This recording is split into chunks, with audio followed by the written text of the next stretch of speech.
The Sean Arrington Spearmint presents The Acrobatic Dancer by Greg Benson. Thanks for tuning in. Please like and subscribe. Now, enjoy the show. How did I get here? Somehow, no one else here seems to be asking that. And while it doesn't seem to lessen the urgency of this mission, it does kind of make me wonder about their sanity. I want to accept these fellow insurrectionists as brothers and sisters because about a third of this restless citizenry seem to identify as female. They always have. The president had said guns were okay, but there was talk it was all just a setup for Antifa Democrats to seize them. I'm clutching a piece of broken cement block. My father-in-law, who is around here somewhere, has a hodad. I get to carry a walkie-talkie, too. I'm hearing lots of impassioned voices in its speaker. I haven't contributed much to the conversation, except to say, copy that, and Roger, confirmations, things I learned from watching movies and G.I. Joe commercials when I was a kid. I keep it brief because it hurts my throat to growl shout the way most of these guys do. They must have packed some lozenges. I don't dare say so, but the vibe is much like the cops and robbers dramas my generation played out as children. The games that always ended with one kid yelling, "I got you," and another crying, "No, you didn't." Then they'd argue, eventually going off to play something else. I'd hear them outside while I was in my room practicing my acrobatic dancing. "Hey, faggot," one of them would call up my way sometimes, inviting me to play with them. I usually demurred, but not this time. This time I'm in it to win it. My dancing days are through, as the song says. When I try to figure out how I got from acrobatics in my room to joining an extremist group breaking into a government building to change the results of a federal election, it's as if something short-circuits in my head, and I can't think back further than a month or two. So I thought I would just write it all down. I know I got arrested. That was a while ago, maybe 3 months. I was driving to a concert. Bonnie Light Horseman was the band, and trying to find my way into downtown Townville, South Carolina. I was looking for Townville Town Hall. The signage was horrendous. Townville seemed like endless sprawl. There was no there, or at least not anywhere I looked. When I finally spotted a sign reading Historic Townville, I turned and hit the gas too excitedly and saw the flashing lights behind me. While I searched my wife's car for insurance, registration, etc., one of the police officers, performing his job to the best of his ability, shone his flashlight on my door's armrest, which had a pipe resting on it and an almond-sized morsel of marijuana within its bowl. "Step out of the car, please," advised the officer of the law.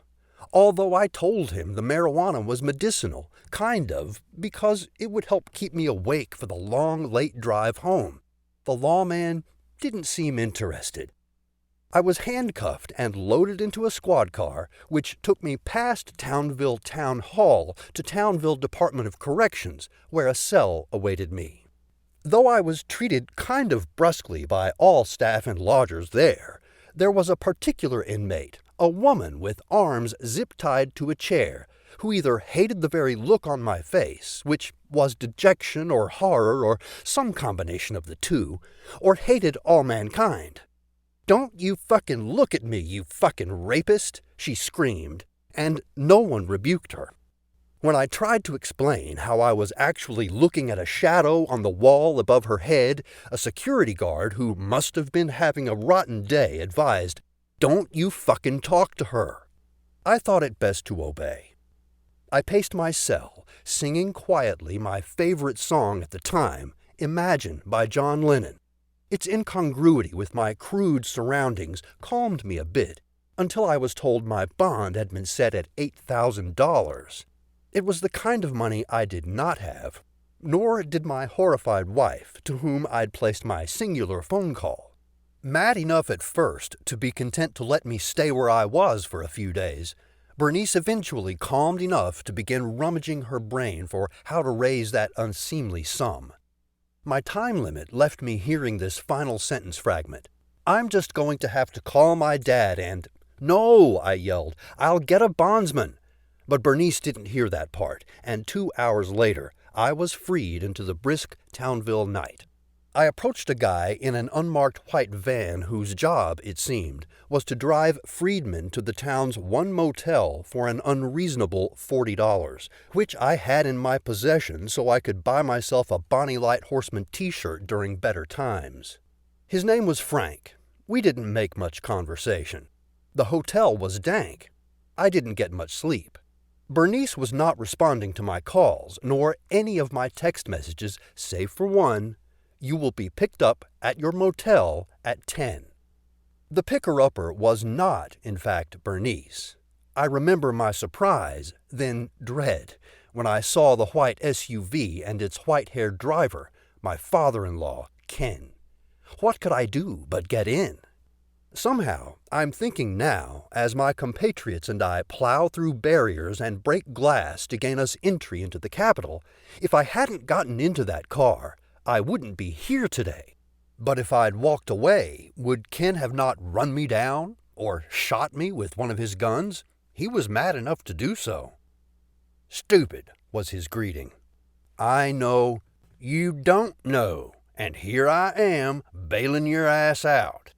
I mustered my most sincere tone when I said, "Thank you so much for doing so, sir.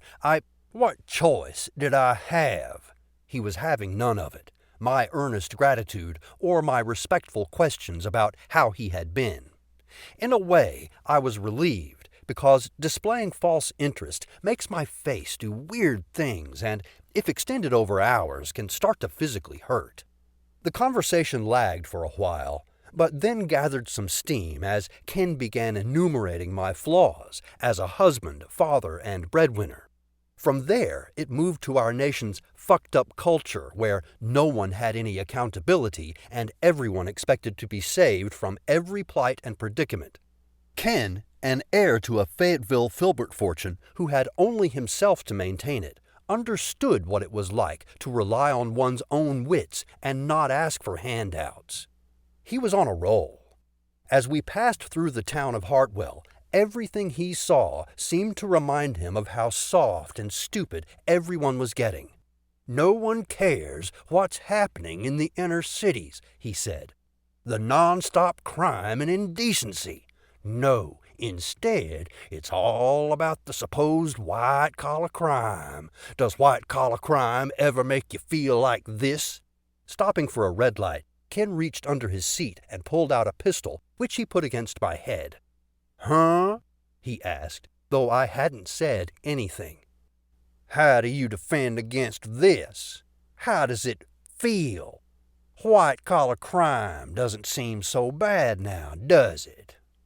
I was more worried about someone seeing our silhouetted drama and dialing 911 than his actually pulling the trigger. But I felt like I'd be letting him down if I didn't exhibit at least some terror. "Please, sir," I stammered. "I'm too young. Please don't kill me." His laugh was chilling. "Not letting you off that easy," he said, tucking the gun back under the seat. "But you and I are going to do some things together. You need help. I'm not giving up on you." I sat with that one a while before saying, quietly, "Okay. First thing, I'm getting you a gun license, and tomorrow we're going to the range." You're staying with us?" I asked. "Damn right I am. I have more work to do. With you. On you."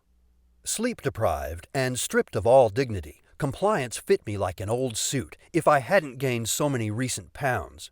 Someone taking charge seemed just like what the doctor would order if I had health insurance. The next day, Bernice and I took a nearly wordless drive back to Townville to retrieve her car from the impound. The silence left room for thoughts. I wondered if she knew how much I had tried to make her life as easy for her as possible. As limited my capacity to do so was, Often my attempts to do so were read as lucky outcomes or, at worst, weakness. I load the dishwasher according to her philosophy. I have never left either of our 2 toilet seats in the upward position after urinating. Recently, during an argument, she revealed she'd thought all these years I'd peed sitting down. Picking up her car from the impound, she seemed more on the side of the dismissive officer on duty than on mine. On the way home, she left me and my old Dodge Caliber in the dust, and when I got home, she was gone. Ken, however, was waiting for me. Off we went to the range, where I shot bullets at silhouetted images of people who I was told were trying to take what was rightfully mine. I was happy when I struck the intruder's wrist or knee, 2 shots that would stop nearly every mortal from seizing my property. It would certainly stop me, I thought, looking at Ken for his judgment on my progress. "You shoot like a girl," he said. "You need to shoot through the body, not at it." I thought of Annie Oakley and that other Wild Western markswoman whose name escaped me after another sleepless night. Wild Belle Hitchcock? My brain felt feeble and malleable. I felt very fortunate an older man was taking me under his wing and the time to teach me something useful. One of my first impressions in my lesson that day is that there are different guns made for different situations. For instance, if I'd been possessing a firearm that day in the car when Ken held a gun to my head, a rifle or bazooka would have done me little good. To fend off Ken's execution-style, close-range attempt on my life, a pistol would have served me best. However, if Ken were chasing me through the South Carolina forests, an AK-47 semi-automatic rifle would have allowed me to hide behind a tree, poke the barrel of the gun out, aim it in his direction, and let loose a torrent of bullets that, if not killing him instantly, would have slowed his advance. Other guns, I think, are just for farting around, or brandishing in front of unarmed friends, just for kicks. Still others are meant for shooting folks breaking into your house in the dead of night. As they say, different gun for different fun. Up ahead, about 10 yards, the insurrectionists, of which I am somehow a part, have successfully wrenched a door open, and there's a push forward I am both helpless to stop and excited to participate in. All systems go. Townville once again beckoned. However, my caliber had died, and I was hesitant, if not loath, to ask Bernice to borrow her car again. Hence my buddy Gus drove me back to Townville to plead no contest to possession, which earned me a year's probation. Free at last, I thought. Gus got a speeding ticket on the way and was fairly quiet after that. When Ken came back a few weeks later, we attended a meeting of citizens concerned about the direction our country had taken. It was in a city 10 hours from my home. I was glad Bernice was getting a break from my folly. She was having a friend over to sip wine on the back deck I had put off restaining and, as a result, was starting to decay. The deck, not Bernice. Of course, home projects had to take a back seat to the more pressing issues of our nation, and I had to take a back seat to the potpourri of weaponry Ken had stacked in the front passenger seat of his expedition. It left me a lot of room in the seats behind him. It reminded me of how my own dad would take me along on his shoplifting excursions to area hardware stores, how I took a back seat to the hammers, sanders, planers, and grinders that emerged from his bulky coat when he descended into the driver's seat and hauled ass. I was talking to my friend Sully at a gun show, and he was telling me about a Russian guy, Sergey, whose uncle owned a gun shop in downtown Raleigh, he began, and I struggled to keep up with the intricacies of the story. His uncle was not actually an NRA guy, didn't even vote Republican except for Mitt Romney, because he'd had enough of Obama and his plans to seize guns. Well, Sergey learned everything there was to know about the guns at his uncle's shop. Even ended up being pretty good with a 16-gauge sniper's rifle. Ken was looking more at me than the road, and I made sure to meet his gaze even as he was driving 55 miles per hour in the passing lane of the highway, and I could sense the palpable anger of the drivers behind us. The uncle gave him a vintage Glock from the Second World War, and instead of displaying it, the kid ends up showing it off to his friends at a barbecue. He shoots into the air, and everyone is cheering and cutting up until the bullet comes down again and goes through the left shoulder and hip of a fella who wasn't even supposed to be there. He was supposed to be at a football game where his kid brother was playing quarterback, and the kid ends up having the game of his life. Anyway, I was dumbfounded by the detail, the stream of consciousness riffing and editorial asides in his 10-minute story. I felt as though I was in Pat Conroy's dream, floating along aimlessly, waiting for the next bombastic, implausible plot twist. To condense the remainder of Ken's story, Sergei ended up ditching the gun into a wheelbarrow full of used motor oil and was never charged. I knew the story had something to teach me, and I mulled the myriad morals as Ken went on to another story, something about an armed hayride and a moose. It's amazing to me now, as I am crushed within a desperate torrent of angry citizens forcefully taking their country back, that it took me so long for Ken's stories to really begin seeping in. I'll admit right here that I was naive, much like the Capitol policeman who thinks he can fight us off with a shield and billy club. I recognize in that officer's eyes my own fearful ones from only a few months ago.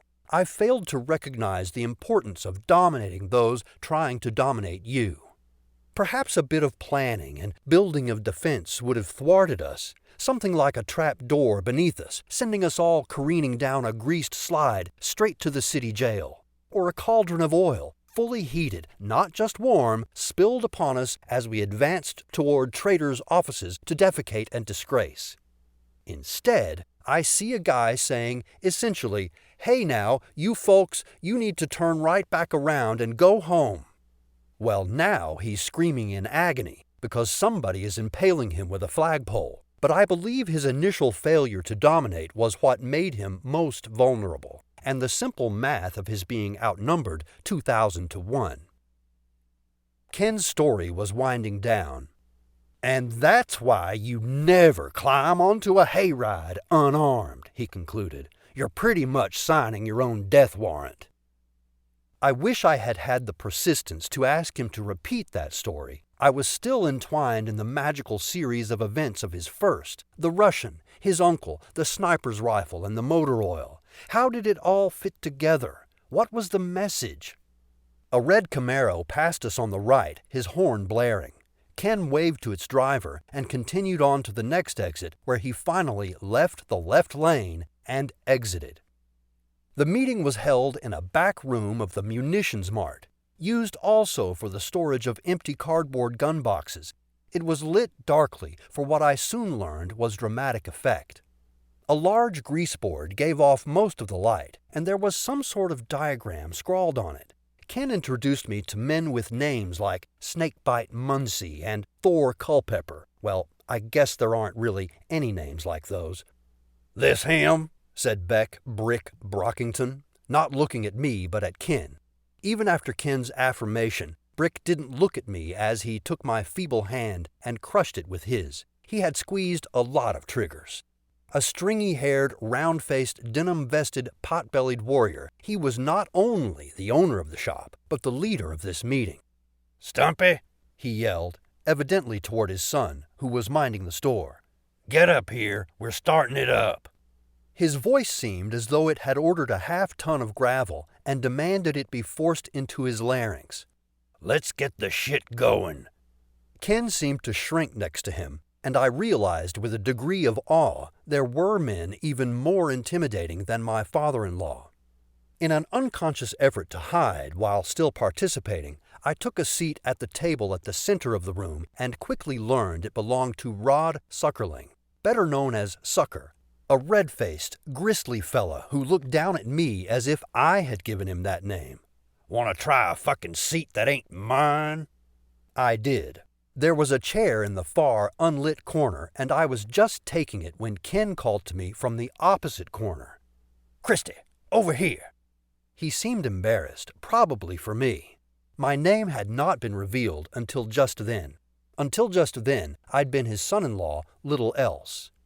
It seemed like an excruciatingly long walk across the room, like a sixth grader's green mile down the bus aisle on the first day of middle school.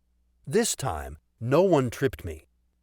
I would have almost preferred a harmless tripping, however, to the punishing flurry of stares I absorbed as I made my way toward Ken's red face. He grabbed my sleeve, too roughly, I thought at the time, and muttered, "Just stay close to me and don't speak till spoken to." He walked me like a guard taking a shackled prisoner to the courtroom, and I sat next to him near the rear of the table. As per Ken's instructions, I kept my mouth shut. I learned the shutting of one's mouth is the best way to not only survive a first meeting with these men, but also to learn a lot of things they don't report in the lamestream media. A funny play on words that nearly made me laugh out loud.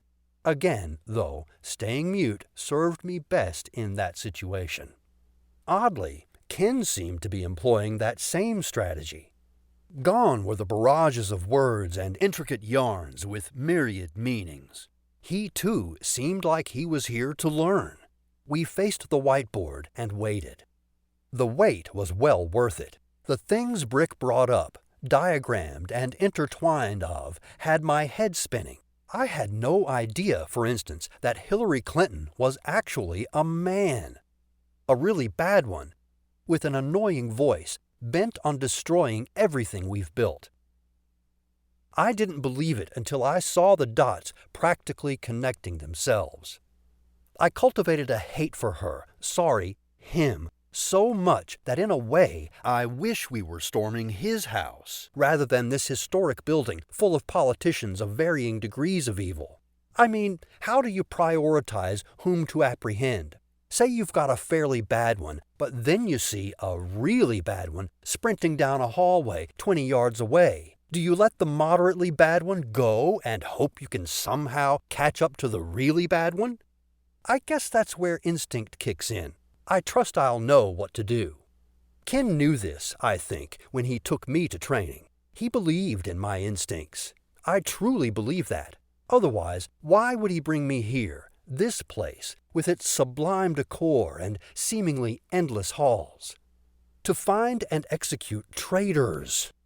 Fleetingly, however, I wonder if this ostensibly unhinged mob knows what it's doing. Is everyone in this building a traitor? If not, how will it know whom to execute? Will it recognize each one by sight? I'm thinking we should have had a meeting or two.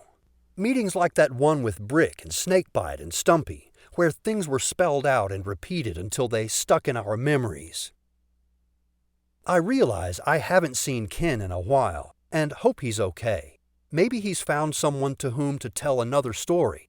He seemed almost crestfallen when the Proud Boy guy said to leave his guns in the car, though the Hodad, a digging tool somewhat like an ice pick he found in the back under some gun magazines, seemed to cheer him up a bit. Ken parked the expedition at a Perfect Princess, a chic business that specializes in nose piercings for adolescent girls. Actually, he parked in the loading zone, reasoning, I suppose, that how much can there be to unload at such a place? "If they tow us, I'll shoot 'em," vowed Ken, putting on some black leather gloves. Off we went to the Capitol, me fondling the hunk of concrete in my coat pocket, Ken with his Hodad resting on his shoulder like a prospector in the California mountains. I wondered if, as with the California gold rush, it was disadvantageous we were getting there late. As we walked, he told me another story about a man who buys and sells gun safes and how he let his chihuahua hop into one as he polished the outside of it. He unthinkingly closed the door when he was done and, in his panic, forgot the combination. By the time he opened it with 3 well-placed rifle shots, the dog had suffered considerable brain damage. Necessity being the mother of invention, the man fashioned a shoulder bag, complete with zipped escape hatch through which to evacuate excrement and urine. He now wore to carry his pet everywhere he went. I shook my head in wonderment over Ken's acumen for detail and suspense.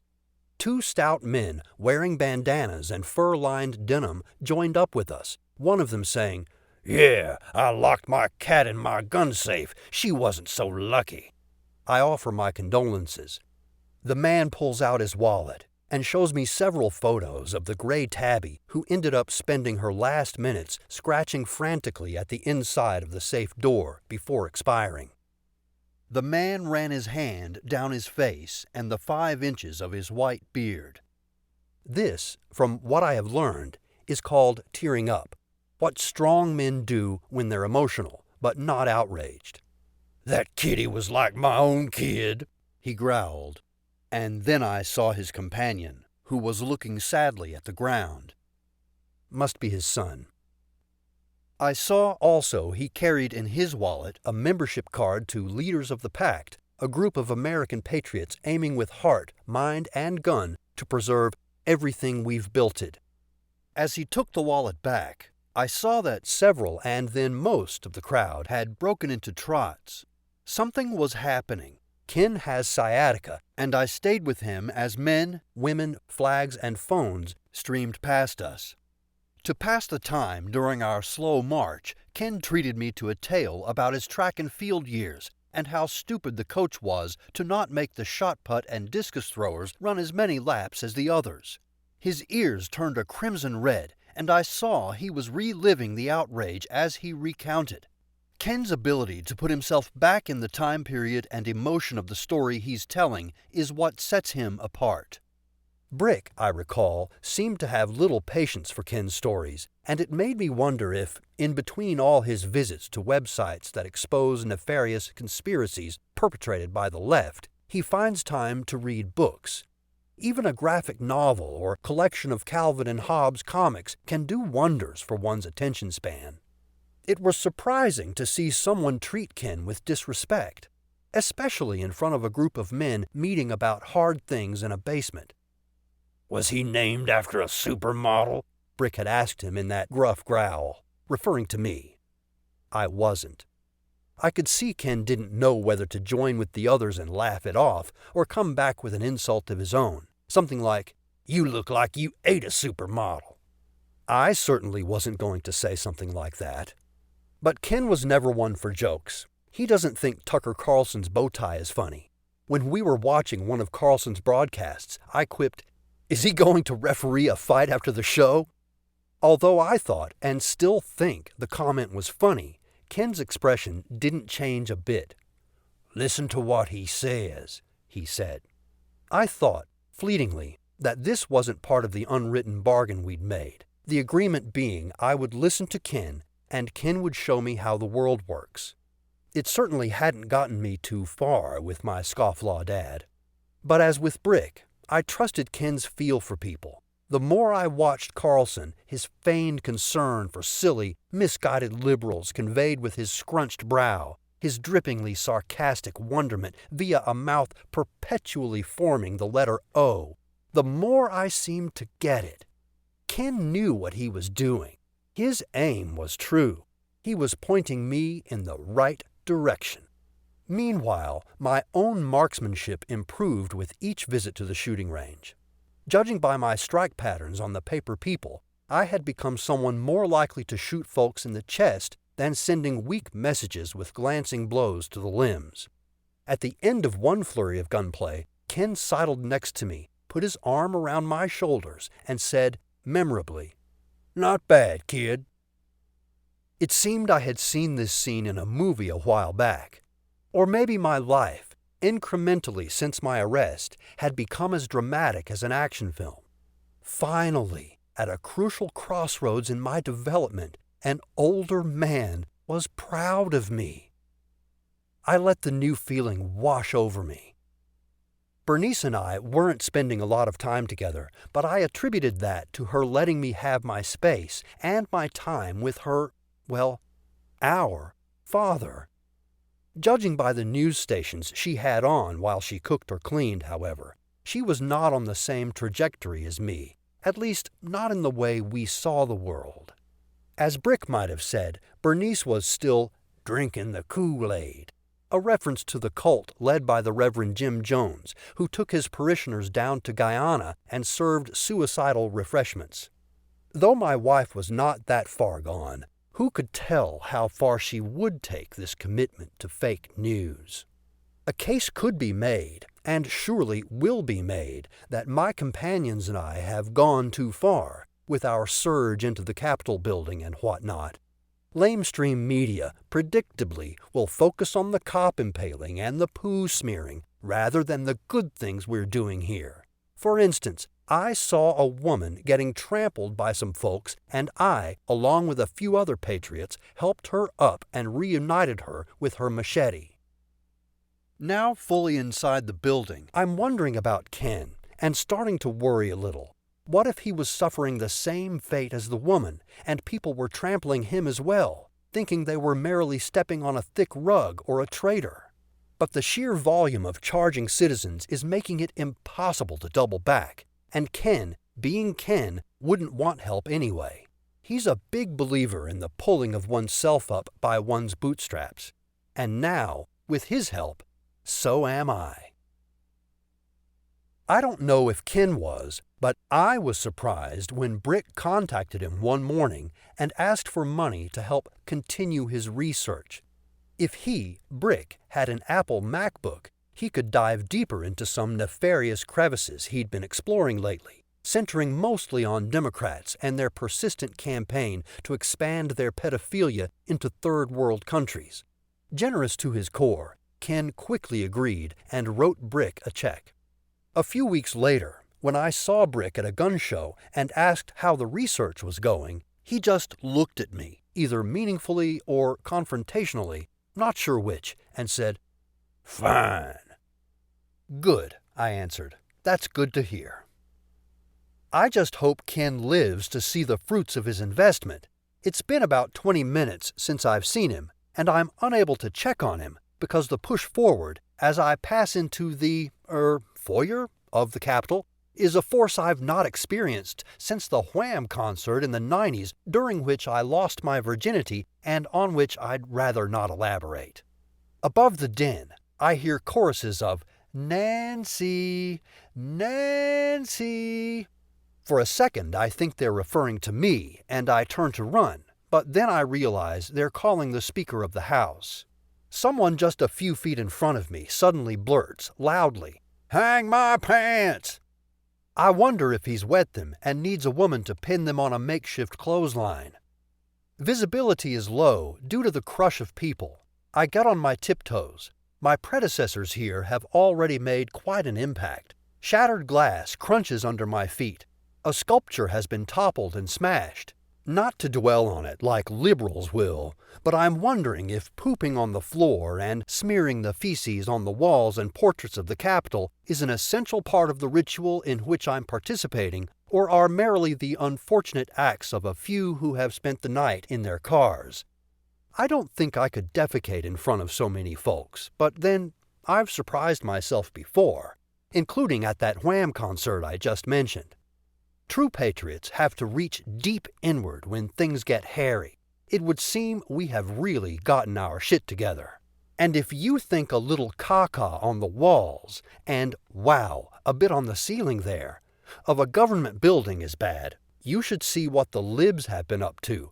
Watch Brick draw crisp lines between rising taxes, California homeowners getting huge checks from the federal government, their homes being threatened by the wildfires out there, and a laser beamed from space at the dry grass from a rocket owned by, you guessed it, George Soros, a well-known liberal financier and pedophile. I may have missed a few things there, but I'm sure you get the connection.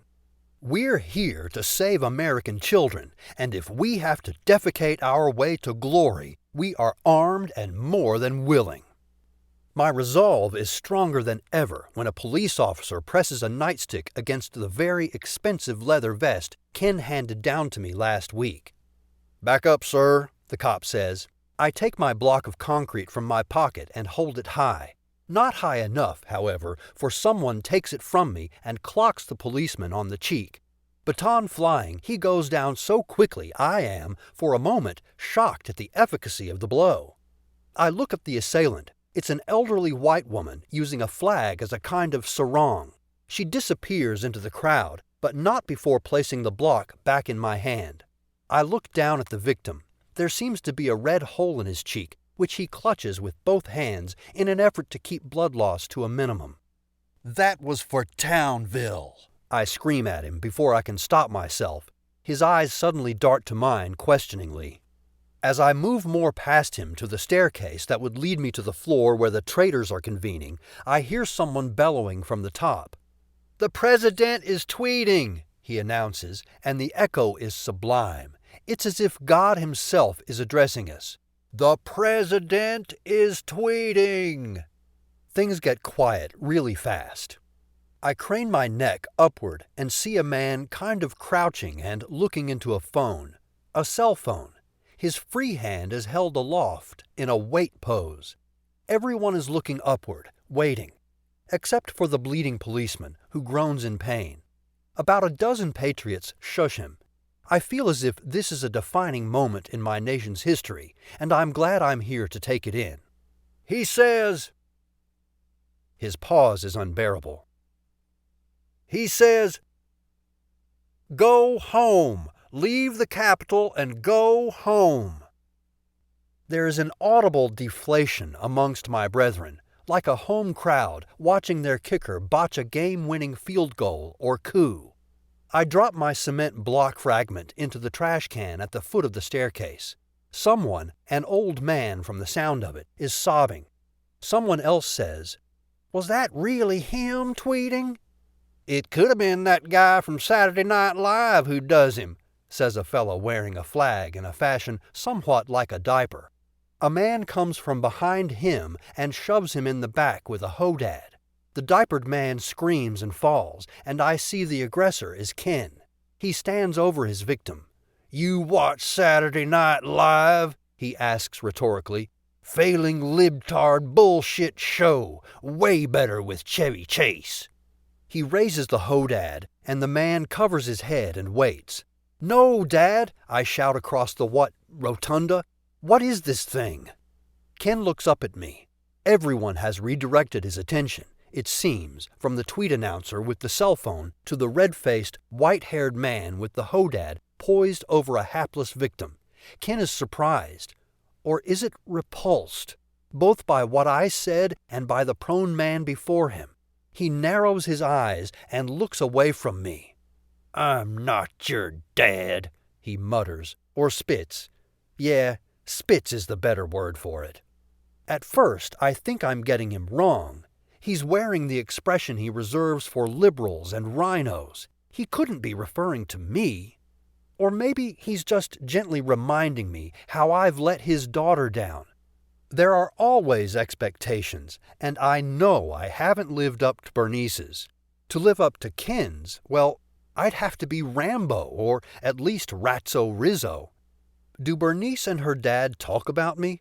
I'm probably not even worth discussion. What have I ever done that registers on their scale? I have not earned much money. My job is so mundane I didn't even mention it at the beginning of this story. I haven't beaten anyone up. Well, until today, though I think I only get an assist for that. No one has ever given me an award, unless you count that doubles pickleball trophy from 2016 that I wouldn't have won if not for my roided-up partner. Without glancing once at me, Ken drops his hodad and joins with the current of people obediently leaving the Capitol. Slaloming around stunned folks, I reach the entrance exit just in time to see his red cap duck under the steel-encased banner 10 people are carrying back down the marble steps. I guess they couldn't find space on a wall to mount it inside the Capitol. They could have taken down, and stolen, but why, the portraits of Benjamin Pierce, Millard Fillmore, and Calvin Coolidge to make room. They could have used the same nails, assuming the banner had proper hardware behind. But then no one asked me. I turn back around and see I'm amongst the stragglers, the chaff of the protesters. No one but a few, like that weirdo coming down the stairs with the horns on his head, wants to stick around. Then it occurs to me I'm among the crazy people. The weirdo passes me like I don't exist, and he runs things around here. He stands 2 steps down from me and peers off into the distance as a weird king would his kingdom. I notice the skirt I'd seen him sporting doesn't cover his backside. Rather than a skirt, it's an extended loincloth, perhaps for easier rotunda pooping? "Nancy!" he calls, as if she's gone running out into the city. The call still makes me flinch. "Oh, Nancy!" I notice the steel sign with our president's name emblazoned on it is no longer being carried, but dragged, leaving a long trough in the front lawn of the Capitol. Ken is nowhere to be seen. Does he remember he's my ride? Do I still want him to be? I descend the stairs, feeling a bit numb, like someone who has just discovered he no longer has his wallet. Do I have my wallet? I check. Yes, it's still in my fanny pack. I decide to take a hard left and see where it takes me. I'm pretty sure I can find my own way back. If someone, say a 10-year-old boy, can make it home after being left by his father in a bar because in his drunkenness he'd forgotten he'd taken his son there, I'm sure I can. I'm sure I did. During my brisk walk leftward, I gain a better sense of just how large this building is. It would take hundreds of tons of human feces to cover the whole thing. And then there are the staircases. The temperature seems to be falling, and I find it refreshing. I'm mostly alone, save for a few groups of folks standing safe distances back to get a good gawk at what all this is about. I see my path is now leading to a bench with an occupant whose back is to me. The head is bobbing up and down. Because the hairdo seems to be an afro, as they used to say, I don't divert my route lest someone, probably me, calls me a racist. Of course, the fact it has affected my route at all makes me a different kind of racist, maybe one who's trying to get better. My feet, plagued by hallux rigidus, an old acrobatic dancing injury, are feeling the effects of today. I'm wishing whoever's on that bench suddenly gets up and goes off to his life. I'd like that bench to myself. As I get closer, I'm already looking for the next bench. Then I hear the sobs. It's a man's kind of sobbing. Fighting them off, choking them back, finally giving in to them. I always gave in too soon, according to my dad, but why postpone what you know is going to happen anyway? I'm wondering if it's one of the few black patriots who attended the failed march today. Then I see the patch on the shoulder and the gun holster, and I hear voices on a radio. The man is a cop, a Capitol policeman. Feeling bad about the man who was clocked on the head with my piece of cement, I feel it's my duty to stop. "Are you okay?" I ask. "Sir?" He looks up at me, and I see he's in his late 50s, maybe, deep creases in his brow and cheeks. He's lived. He shakes his head and looks back down at the ground. I'm not sure if he's waiting for me to leave. Something tells me I shouldn't. "Man," he says, "where are we? Is this even America?" It's a question I hadn't pondered before. I'd always assumed it was. I don't know what to say. He looks back up at me, and I see he's wondering if I had a hand in this whole thing. I don't want to get arrested again. I sit down next to him and say, Yes, it's America. I'm hoping that will make him feel better." He looks over at me and chuckles, ruefully. "Yeah," he says softly. "Yeah, thanks. It's easy to forget." I wait, not knowing what to say. He takes a few deep breaths. "When I was in my teens, I joined the Junior Black Panthers," he said. "Heard of 'em?" I hadn't. "I think so," I say. He looks at me, his eyes clouded with painful tears. "Really?" he says. "You hated 'em, right?"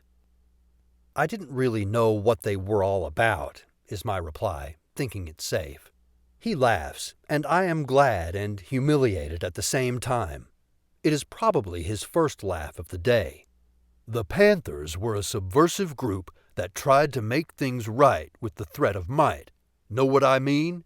We tried to look scary, big shades, big froze, thinking that was what would earn us some respect, right? Right, I answer. He laughs. Right, he repeats. You know, I was 19. What do you think I really joined the Panthers for? I think hard about that one. Nearby, a news truck is parking in a loading zone, and a crew is falling out of it, setting up cameras and sound. I think about what had brought me here today. You wanted someone to love you? I answer, finally. He looks at me and smiles. Yeah, he says. Her name was Bettina. Oh, man, was she stacked. Yeah, she was stacked. I agree, probably too vehemently. His smile evaporates. She didn't want me. I was too young, too stupid. She wanted a higher up. A Bobby Seale, maybe. Stokely. Whoever. I nod. A helicopter passes overhead. I didn't know shit, he continues, and she knew it. She was friendly about it, but I knew she wasn't going to love me. And without that hope, I just didn't have the conviction to keep going to the meetings. So I just kind of meandered through my life, eventually got married, had kids, went into security, got this job. But it was like I was just swept up in a river, you know? Life here, America. It's a pretty seductive thing, the whole dream and all. The American dream, I say. I thought if I'd just, tolerate things that were bad, just keep my nose down, do right, eventually things would just kind of even out. I think of my marriage. Things ain't evening out, he says, and sobs. Not knowing what to do, I put my hand on his shoulder. He puts a hand over my hand. And now I'm crying. We're a man and a cop on a bench in front of the Capitol, crying. I'm not sure why I'm crying. I wish I were the kind of guy that in touch with his feelings. I don't know why you're here, the cop says, not looking at me. I think he's looking at the news crew as it approaches. My walkie-talkie, still clipped to my waist, its battery dead, starts digging deep into skin. I don't care. But you know how fucking wrong this was, right? Yeah, I answer reflexively. And then I feel it. What the hell was I doing here? Was it even my choice? I hope you do, he says. I hope to God you do. He places his worn face into his calloused hands. I get up and look around me. There's a "Please keep off the grass" sign, an overflowing trash can, an empty box of shotgun shells, and a blanket. I get up, toss the walkie-talkie onto the trash, and put the blanket over me like an old woman in the cold. On my phone, I play a song from the Catherine Wheel, an album by David Byrne of Talking Heads. I put the phone in my vest pocket and lock the flap. I walk slowly, dragging my feet past the cop, then suddenly spring to life, whipping the blanket around my head like a lasso, and finally flinging it over the trash can, which I somersault over. I set my landing almost perfectly. As I cartwheel past the man again, I catch a glimpse of his astonished expression. It's a routine adapted from a Twyla Tharp piece from the 1980s. I'm leaping around and over the bench, even throwing in a moonwalk here and there. I twirl. With each revolution, the man's face gets happier, and the Capitol building, a blur of columns and windows, seems majestic again. By the time I finish, he's clapping, laughing tearfully. He gets up. "Oh, man," he laughs. "Can I give you a hug?" He can. It doesn't feel strange or embarrassing. At some point, he asks, "Who taught you to do that?" My grandmother, I answer. She was in the circus.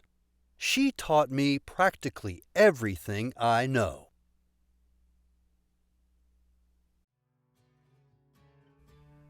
Thanks for listening to The Acrobatic Dancer by Greg Benson. Check the bio for links to more of Greg's great stories. And before you go, please like and subscribe to the Sean Arrington Spearmint for more tall tales to come. See you next time